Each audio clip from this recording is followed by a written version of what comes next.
Subscribe करें और देखें एक दिल दहला देने वाली हॉरर स्टोरी।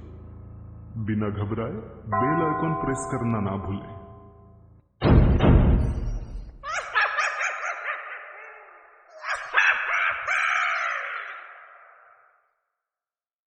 इस कहानी के लेखक है संजय कामले। सुनसान इलाके से एक ट्रेन तेज रफ्तार में दौड़ रही थी। ट्रेन की लोहे की पटरियों पर गुजरते हुए तेज आवाज रात के सन्नाटे में कुछ ज्यादा ही डरावनी लग रही थी। रात के 2 बज चुके थे। बोगियों में लोगों की भीड़ काफी कम थी। रात का वक्त होने के कारण हर कोई बैठे बैठे झपकियां ले रहा था। दूर से दिखाई देने वाले उस ट्रेन की एक बोगी में से एक महिला एकदम से बाहर की ओर गिरी और धूल मिट्टी पत्थरों पर से घसीटते हुए कुछ दूर जाकर रुक गई।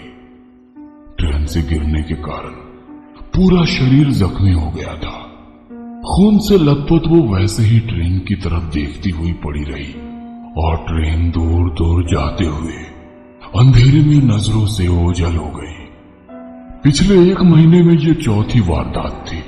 नौकरी पेशा महिलाओं को लूट ट्रेन से फेंक कर उनकी हत्या आम बात हो गई थी। 4 दिन बाद तेजी से कदम बढ़ाते हुए वो प्लेटफॉर्म की ओर चल रही थी। रात के करीब 1:30 बज चुके थे।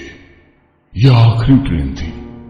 अगर ये ट्रेन छूट जाएगी तो सुबह 5 बजे तक उसे इंतजार करना पड़ेगा। इसलिए किसी भी हालत में उसे ये ट्रेन पकड़नी ही थी। पर उसे डर भी लग रहा था, डर जो वो पिछले 1 महीने से महसूस कर रही थी। पिछले महीने ऐसे ही काम से घर लौटते समय ट्रेन में अपनी सीट पर बैठी झपकियां ले रही थी, पर किसी की चीख से उसकी नींद खुल गई। झट से आवाज की तरफ देखा तो 2 गमछाधारी एक महिला के साथ मारपीट कर रहे थे। ट्रेन में कुछ मुसाफिर थे, पर कोई उस महिला की मदद के लिए आगे नहीं बढ़ रहा था। बाकी लोगों की तरह वो भी डरी सहमी चुपचाप देखे जा रही थी। और फिर उस आदमी ने उस महिला को तेज रफ्तार में चलती ट्रेन से नीचे फेंक दिया। यह सब उसके सामने हुआ था, पर उसकी हिम्मत नहीं हुई कि पुलिस में शिकायत करे और उसी वजह से वह खुद भी खौफ में सफर करने के लिए मजबूर थी। पर परिवार भी तो चलाना है।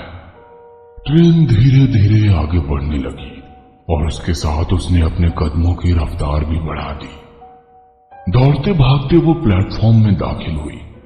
ट्रेन ने अभी रफ्तार नहीं पकड़ी थी।